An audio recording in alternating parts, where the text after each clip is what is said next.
उत्तर प्रदेश में पिछले 8 सालों से 2 लोकसभा और 2 विधानसभा चुनाव में बुरी तरह मात खा चुकी समाजवादी पार्टी ने मिशन 2024 की रणनीति साफ कर दी है। पार्टी ने यूपी में 55% के करीब आबादी वाले पिछड़ा वर्ग पर पूरी तरह दांव खेलने का सियासी रुख जाहिर कर दिया है। कोलकाता में सपा की राष्ट्रीय कार्यकारिणी में यह तय हुआ कि पार्टी जाति जनगणना के मुद्दे पर बीजेपी को घेरेगी।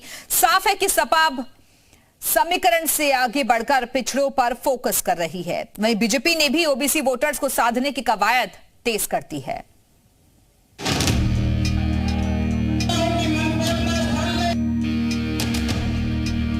उत्तर प्रदेश में 2024 के लोकसभा चुनाव को लेकर सियासी ताना बाना बुना जाने लगा है।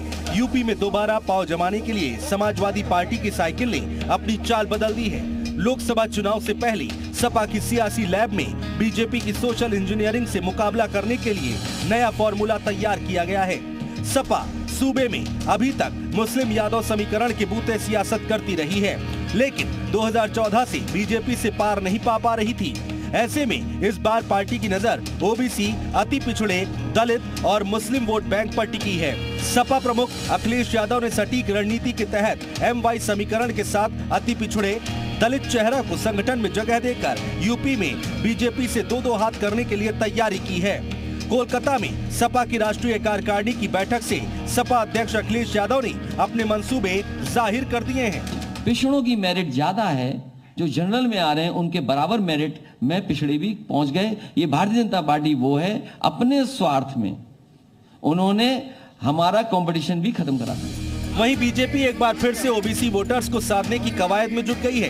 कानपुर में बीजेपी ओबीसी मोर्चा की अहम बैठक हुई, जिसमें निकाय चुनाव और 2024 के लोकसभा चुनाव के लिए रणनीति बनाई गई। ओबीसी मोर्चा के समस्त पदाधिकारियों ने बैठक में बीजेपी को प्रचंड जीत दिलाने का संकल्प लिया। लोकसभा चुनाव 2024 भी हमारे सामने है।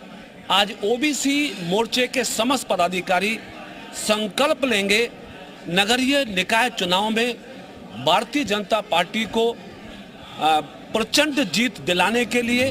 दरअसल उत्तर प्रदेश की सियासत मंडल कमीशन के बाद ओबीसी समुदाय के इर्द गिर्द सिमट गई है। सूबे की सभी पार्टियां ओबीसी को केंद्र में रखते हुए अपना राजनीतिक एजेंडा सेट कर रही हैं। 2024 के लोकसभा चुनाव में पूरा दारोमदार ओबीसी पर होगा, ऐसा यूपी की सियासत को देखने के बाद लगता है। वो डिप्टी सीएम केशव प्रसाद मौर्य हों या फिर सपा सुप्रीमो अखिलेश यादव, हर कोई ओबीसी की बात करता है। यही वजह है कि बीजेपी की जो नई टीम आने वाली है उसमें भी ओबीसी चेहरों को बड़ी जगह दी जा रही, यानी उत्तर प्रदेश में 2024 की लोकसभा चुनाव और 80 की 80 सीटों पर जीत का दावा करने के लिए बीजेपी भी ओबीसी का मास्टर कार्ड खेलने जा रही है। अब देखना यह होगा कि अखिलेश 2024 में बीजेपी के कोर वोटर माने जाने वाले ओबीसी वोट बैंक में कितनी सेंधमारी कर पाते हैं। ब्यूरो रिपोर्ट, जी मीडिया।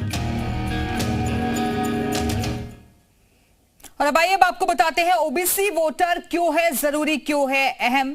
ग्राफिक्स के जरिए जानकारियां देते हैं। यूपी की सियासत में ओबीसी वोटर अहम माना जाता है। 3 दशकों से ओबीसी का अहम रोल रहा है और यूपी में 40% से ज्यादा ओबीसी मतदाता हैं। गैर यादव ओबीसी मतदाता लगभग 35% हैं। ये हम आपको बता रहे हैं कि आखिरकार क्यों सारी राजनीतिक पार्टियों की नजर ओबीसी वोटर्स पर टिकी हुई है। कुर्मी और कुशवाहा वोट भी काफी निर्णायक भूमिका में माना जाता है। यूपी में कुर्मी और मौर्य समाज करीब 13% है और 16 जिलों में कुर्मी पटेल वोट बैंक 6 से 12% है। मौर्य जाति का 13 जिलों का वोट बैंक 7 से 10% है और इसलिए हर कोई इन्हें अपने पाले में करने की कोशिश कर रहा है। उधर यूपी में बीजेपी के साथ साथ सपा ने भी मिशन 80 को लेकर हुंकार भरी है और कोलकाता में सपा के राष्ट्रीय अधिवेशन में अखिलेश ने कहा कि वो यूपी में सभी 80 सीटों पर बीजेपी को हराएंगे। यूपी के डिप्टी सीएम केशव प्रसाद मौर्य ने भी यूपी की सभी 80 सीटों को जीतने का दावा किया। समाजवादी पार्टी के साथ जो गठबंधन है, जो गठबंधन दल हैं, उनसे मिलकर के 80 की 80 सीटें भारतीय जनता पार्टी को हराने का काम करेंगे। नगर निकाय का चुनाव होगा तब भी कमल खिलेगा, लेकिन 2024 में उत्तर प्रदेश में 80 की 80 लोकसभा सीटें भारतीय जनता पार्टी का गठबंधन जीतेगा और देश में 400 से अधिक सीटें जीत करके माननीय नरेंद्र मोदी जी के नेतृत्व में फिर से केंद्र में देश के इतिहास की सबसे मजबूत सरकार बनाने का सौभाग्य मिलेगा, ऐसा मैं विश्वास रखता हूं।